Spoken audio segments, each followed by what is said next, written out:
5 minutes gone down 9 o'clock. Very beautiful Thursday morning to you.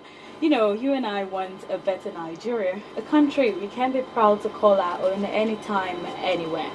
But have you ever wondered what could be holding maybe our resources down and making us not feel the dividend of democracy or even see the exact impact of revenue generated, especially from the informal sectors in the economy?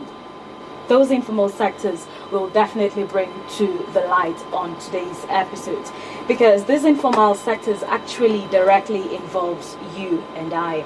Successive governments seem to have not been able to sustain the various economic development plans, and this, some people think, has led to the present situation of lack of adequate infrastructure for economic development, which is vital to every country. What could be the problem, and do solutions exist to this problem? With the rising level of unemployment in the formal sector, the number of those seeking for opportunities in the informal sector seem to have increased. Illicit financial flows and Nigeria's informal sector is our focus on the Conduit today. The Conduit is a program, I'll say it's a channel through which things flow out, and it's brought to you by the Center for Democracy and Development in support with Trust Africa. It seeks to redress issues surrounding the illegal movement of the country's resources in form of cash and assets alike, that unrecorded and mostly untaxed illicit leakage of capital and resources going out of the country. According to estimates by the International Labour Organization, that's the ILO, the informal economy is, as a percentage of the country's gross national income, GNI, is as much as 60%. These activities make up a huge part of the country's domestic and international trade. However, while informal economic activity provides jobs and income for the country, it seems to pose threats to adequate revenue generation to the government. Thus, the aim to interrogate general patterns and dynamics of informal economic sector in Nigeria within the control and context, that's in the context of illicit financial flows, IFFs. As resource person today in the house, we have Tunde Aremu. He is a policy research and influencing manager of Plan International Nigeria. Welcome to the program, sir. Thank you, my sister. My name is Omleha Ode. Okay, thank you, Omleha. Okay, we just hit the discussion today. How crucial is the informal sector to Nigeria's development? Well, informal sector is central to our development, really. Okay. And then let me quickly make a correction.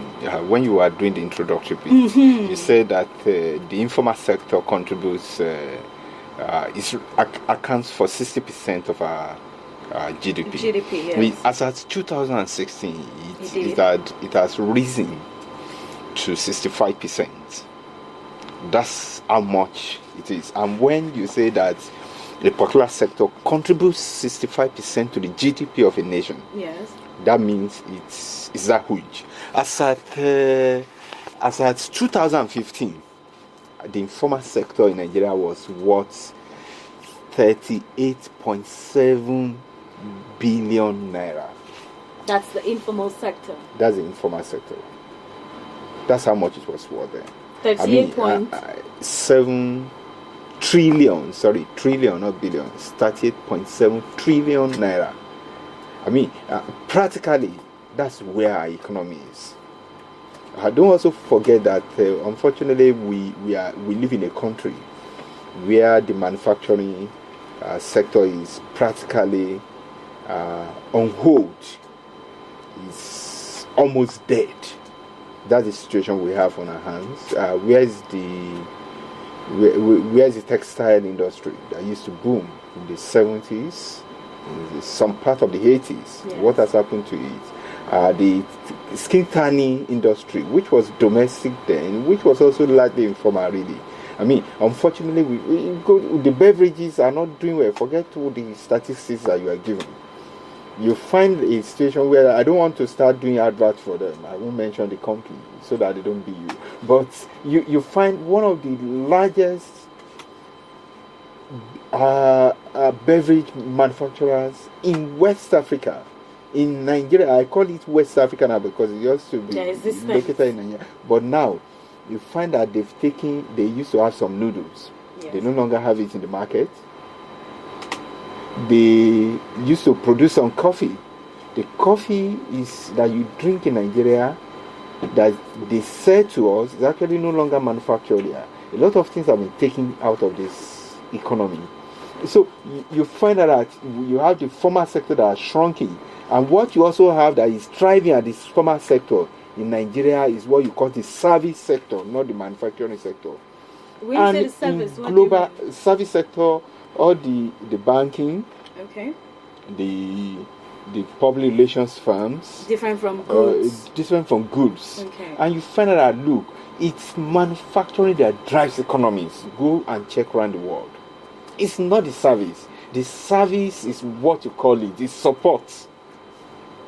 It lives. It derives its existence from the reproduction sector, the manufacturing sector. And what it also means is that, what I'm suspecting is that our service sector is actually supporting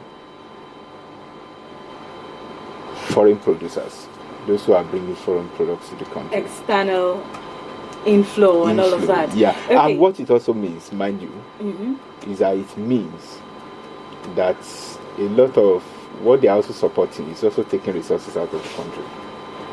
Okay, let's hit this informal sector right now. What actually constitutes the informal sector? When you talk about the informal sector, it's wide, it's huge. It ranges from, some of them are into production, some of them are into regular trades. Your account across the counter trade. Some of them are in some traditional trades too. I mean, you have farming, you have all sorts of sectors that are there. But the informal sector is huge, as I said. A lot of them transfer their business without going through the formal and regulated system. The fact it's regulated, is it what differentiates the informal from the formal? It's largely part of it, really. It's the fact that it's not regulated makes it largely informal. That's part of the issue. But beyond that, it's also that a lot of time they are not captured in a database. That's why we even feel that, look, the 38.7 trillion contribution that we were talking about, that is worth as that the informal sector is worth as at 2015, and the 65% we say that is contributing to our GDP may actually be understated. Okay. Because it's not because it's largely uncaptured. A lot of transactions there are uncaptured, are untracked, and the movement of money, of fund within the informal sector, most of the time don't also follow the known or recognized routes. A lot of transactions are through direct contacts. Yes. You don't find, maybe with the advancements in electronic banking, with people now doing some transfers on their phones, on doing e-transfers, maybe because of that a lot of money may be moving through the banks now. But previously, to a large extent, the financial transaction within the informal sector was from hand to hand.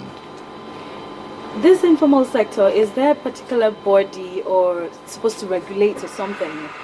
What means can it be regulated, at least to harness all the potential? Well, there are lots of bodies, which is also the challenge we have in the country. There are actually lots of bodies that are supposed to be regulating or claim to be regulating them. But unfortunately is that where is the database of those regulating agencies? Okay. Number one. You also find out that apart from that, there is also duplication. At what level? Because where you have a lot of agencies, SMEDAN, all of them, different agencies, small and medium enterprises agencies, the NDE. I mean, all of them are there doing their pockets of things, and they are not connected.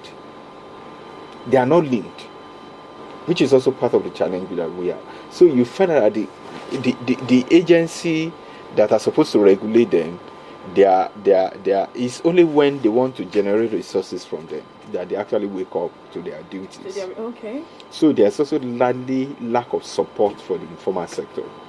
So it's when they want to take resources from them, that's when they start. And so that's why I said there's duplication. So you also find resistance to regulation from the informal sector. That's from the informal sector. Yes, because they are overwhelmed a lot of the time. Let me go to the issue of taxation, for instance. Okay. You find in some states where the local government will go to a particular operator, the Ministry of Trade will go. Okay, Ministry of Tourism will go. Operators right now, I'm sorry to cut you. Can we actually be very practical about it? When you talk about operators, the market women, the traders, okay, your tailors, yes, your mechanics, and then but I'm also mentioning the one that are dance stream.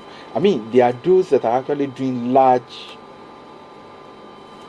business, huge business. A lot of resources, a lot of our traders go to Dubai, they bring things in. A lot are into manufacturing too. Okay. They manufacture things that are used within the country, and you don't capture them. They don't, because they are not those so-called big stakeholders. So you don't get to see them. Mm-hmm. For instance, the support sector too, for instance, the automobile sector. I'm not talking about just the mechanics now. There are lots of fabrications, a lot of manufacturing is actually going on in the automobile sector. And that is not accounted for. And they're actually the informal sector. How many automobile manufacturers do you have in the country? We have Pan that is dead. You have the big ones, the Japanese automobile distributor company. They are just distributors. They are just large marketers. But you find that the smaller ones, a lot of vehicles coming through the informal channel in the country. We bring in a lot of vehicles, they go through the informal channel. Yes. It's not just, you can talk about smuggling. It even goes beyond smuggling. Mm-hmm. Even those that are coming through the ports. But immediately they come in, who tracks them? They go into the environment. Then, apart from that, you also find reconfiguration of vehicles and everything. And those are huge former sectors in other economies, in other jurisdictions. People actually, what they do is that they also put together. They restructure vehicles, they remold bodies, they reconstruct bodies, which is actually a very big sector in other economies, but here is not captured. Okay, will you say the government is not having full focus on this, maybe due to political distortion or something? No, I think part of the challenges we have is that it's multifaceted. First of all, we have lack of political will to actually do the right thing. Okay. Number one. Then we also have an economy that has been driven largely for several years with people with limited knowledge of how microeconomy runs. Mm. We've had in charge of our finance sector people who are coming from the World Bank, from global from global institutions that are dealing, and what they deal with there, the sections they belong to are macroeconomic sectors. So they are not used to the microeconomy. They don't know how to regulate, they don't know how to handle it. So they bring wrong prescriptions, which is also part of the problem that we have. And then we also have this rentier economy. where everything is dependent on the extractive sector. Okay. So we focus on it. So it prevents us from actually looking at that sector that is actually driving the economy. Then don't forget the issue of corruption as well. Oh, that's true. That's the idea of illicit financial flows. Illicit financial flow goes beyond I know it goes corruption. Beyond corruption. Corruption is a contributory factor, but it's Okay. huge, it's bigger than. Don't also, because we've always corrected this. Because when we talk about resources getting out of our economy, of our environment, the Western nation, the neoliberal economists, we want to convince you that the bulk of the money go out through corruption. But it has been proven that corruption accounts for just A little about percent. 35%. Okay. 65%, sorry, 5% really. 65% of it is accounted for by business transactions.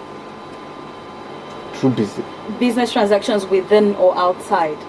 within the country. Okay. Where it's a global thing now. You can't actually, it's very hard to say with the age of globalization. Yes. So you find that these multinationals who come into our jurisdiction actually take a lot of our resources out of the economy. But then don't let us also forget we are talking about the informal sector, because we also often ignore it. Because we talk about a lot of the chunk of the money going out through the formal sector. Through the formal sector. Mm-hmm. So when we talk about illicit financial flow, the tendency is to focus just on the multinationals. Even, mind you, they are also the drivers of the informal sector to a large extent. Let me give you an example. There is the issue of the tobacco sales. Okay. The tobacco sales in Nigeria and across West African region has been largely through the informal sector. So what they do is that when these huge big manufacturers, when they finish production, they actually pass it around through the informal channels, and it is deliberate. It's also a way of avoiding taxation, because as I said, the informal sector is not tracked. Avoiding it or evading it? Is it just avoiding the tax or costing the whole tax evasion? It's both criminal and though they will tell you, the neoliberal economists will tell you that tax avoidance practices is legal. Yes. But it's criminal. Yes. Because what you are doing is that you are not just stealing money from the country, where you are taking money out from. You are actually stealing healthcare, you are stealing education, you are stealing road, you are stealing hospitals. All the infrastructure. You are stealing the infrastructures. That's what you are stealing. Yes. Because we should stop talking about just in terms of naira, dollar, pounds, or euro, or yen, or whatever. We should be talking in terms of what they translate to. Okay, so other than multinational companies you've mentioned, which other actors or networks are involved in illicit activities in the also sector? There's also the crime sector that we can also not forget. I mean, a lot of some of the informal transactions that also take place. The informal sector, you see, we talk about smuggling, we talk about bringing in things into the country. Don't also forget that a lot of those things are also used to cover the tracks of some deals in drugs, of some deals in human trafficking.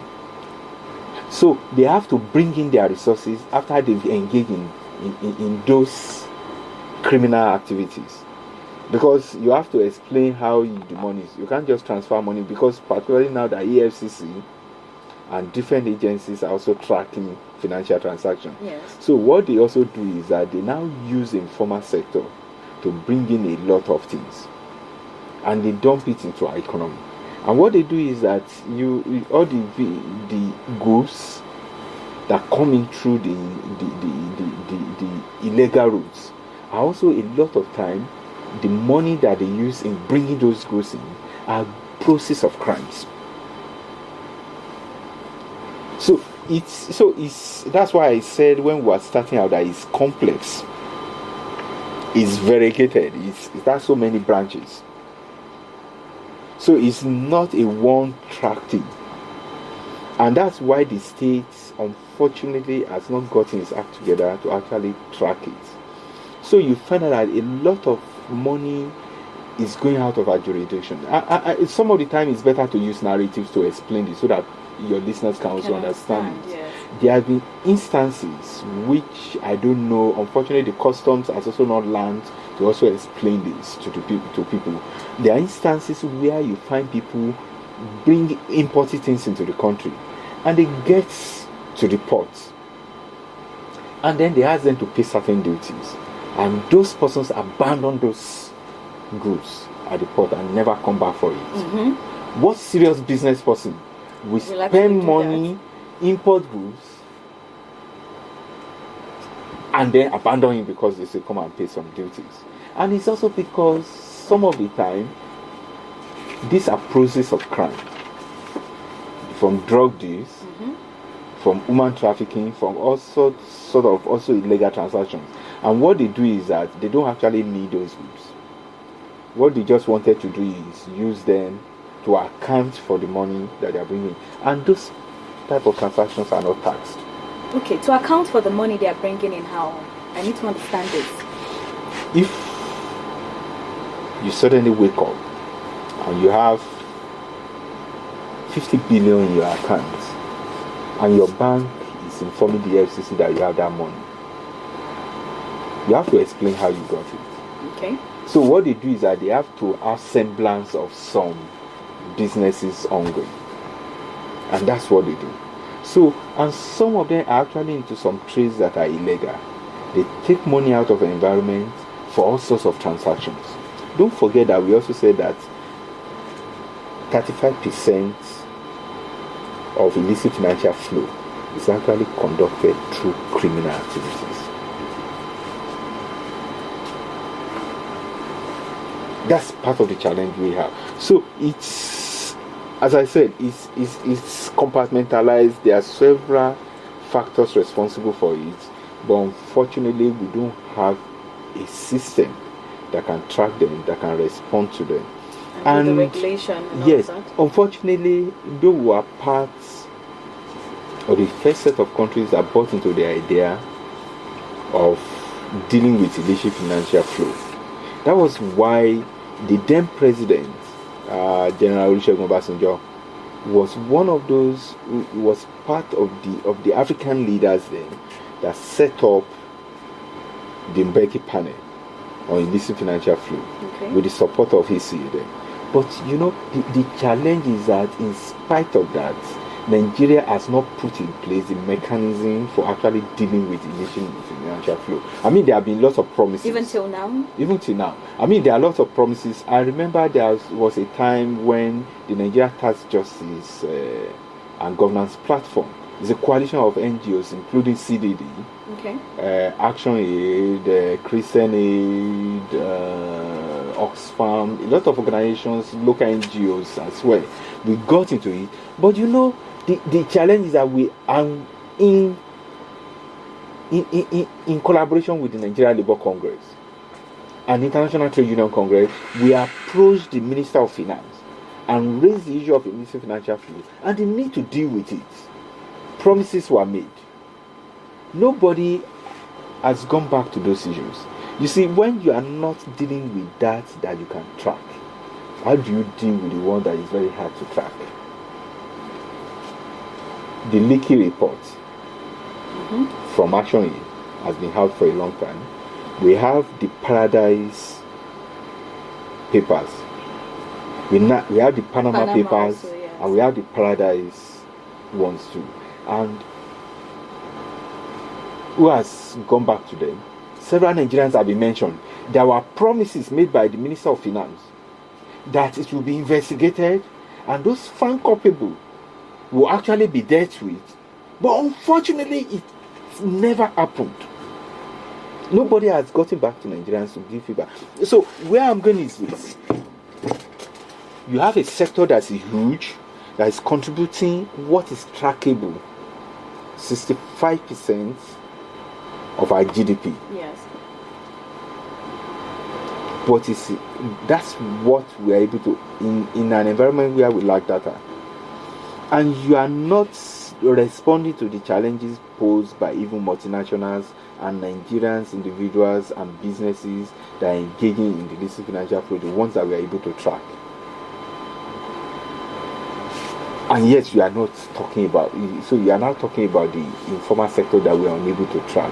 Yes, we need to track it, but let them start from the ones that are trackable. The ones that are trackable. But talking about the ones that are not trackable, you know, when this thing about tax comes, as in, where did we get it from? Is it because of the oil boom? This idea of tax, because tax is not one thing that as a country we've taken as very serious. Well, I think, don't forget, part of the challenge we have is that of the oil boom that we mentioned. We overwhelmingly focus on the extractive sector, yes, whereas the real money is from the tax. But when we also talk about tax, it's not about the taxation of individuals like us, okay, like you and I. It's not about the taxation of those poor traders. And mind you, when I was talking about illicit financial flow, I'm not talking about those, because you know we've tried to define informal sector because it could also create some confusion too. yes. When we talk about informal sector, don't let us talk about that poor woman who is selling sweets and chewing gums. Don't talk about that woman who packs some bowls of rice in front of a shop or in a kiosk. We are not talking about those ones. There are huge amount of businesses. Some of them, their shops, their stores may not be very huge, but you hear about them transacting business in billions. Okay. They are all over Nigeria. They are everywhere. But if you mind you, some of them are also children of the rich.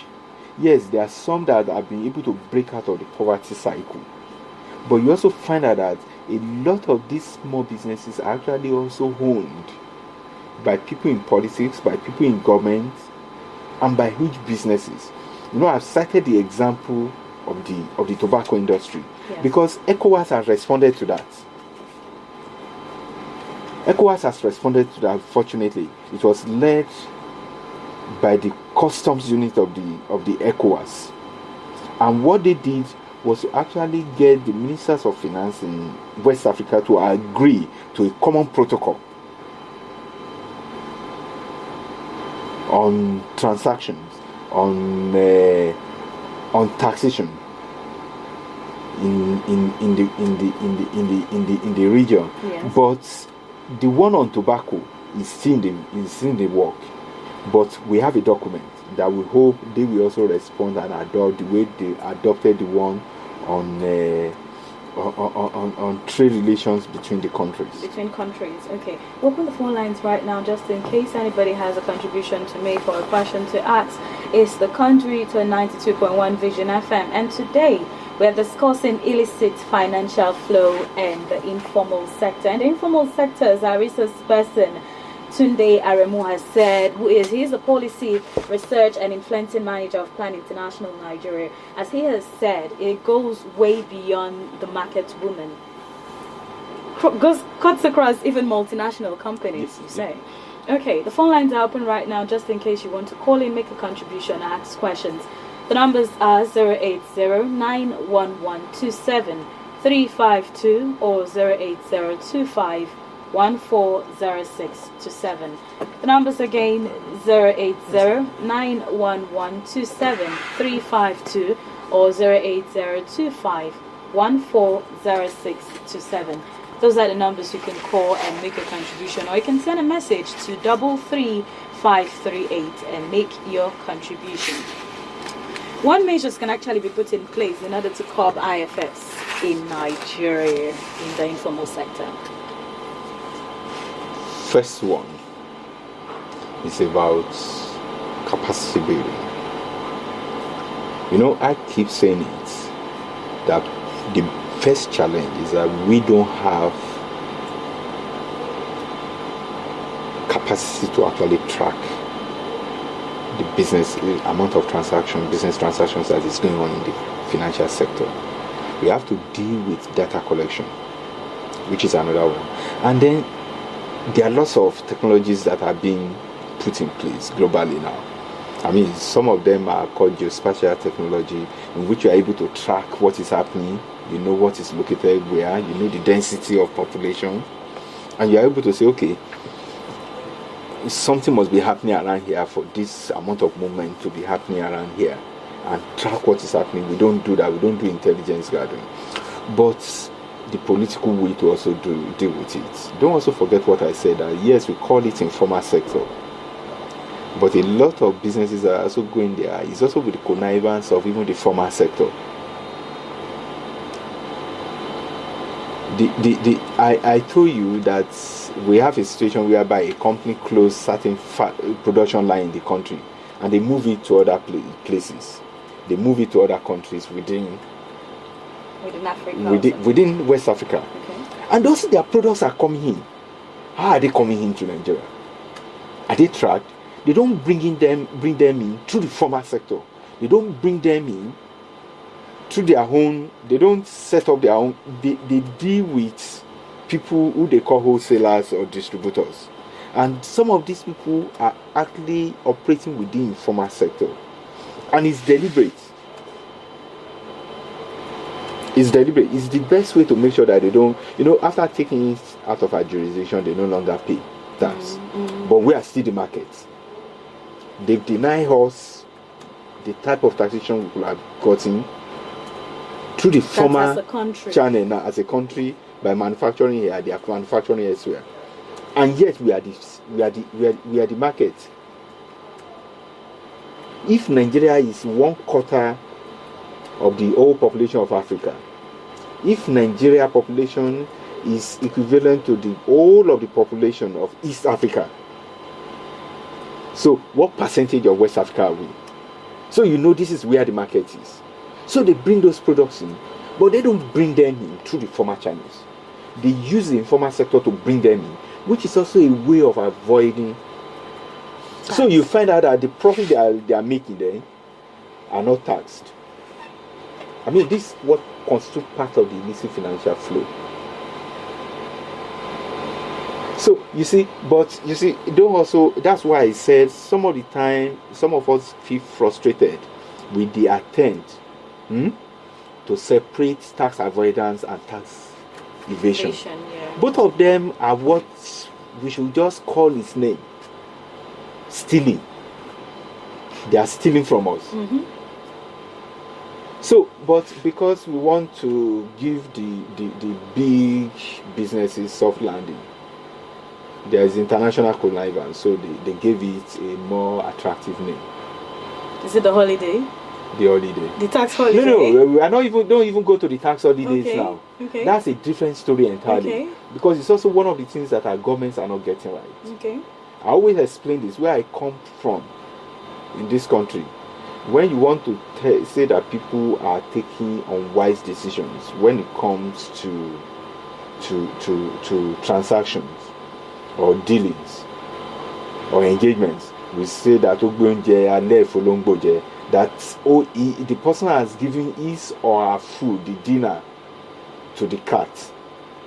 And in most environments, because of poverty, people only reserve all their resources for the dinner. That's the one in the morning they are rushing out. They can't eat food. In the afternoon they are busy. In the night they now settle down and eat real food. And then that only food that you are eating, you are now giving it to the cat.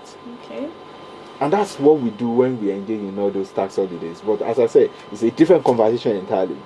But it's also not that it's also helping, mind you, it's also being exploited by the multinationals for illicit financial flow. Because when you give them those tax holidays, they take more. When you give them one, they take 4. But it's another line of conversation entirely. So the basic thing about illicit financial flow is that for us to be able to deal with it, we have to build capacity. That's number one. Okay. We have to also have political will to deal with it. Then there has to be, just like we are dealing with corruption now, we should elevate it to the same level and call it economic sabotage.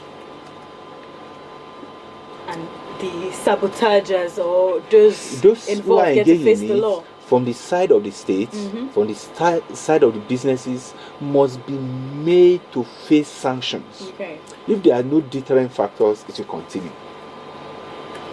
Then, it's also now to also have across West Africa sub-region. I kept saying it. I've been saying it for 2-3 years now.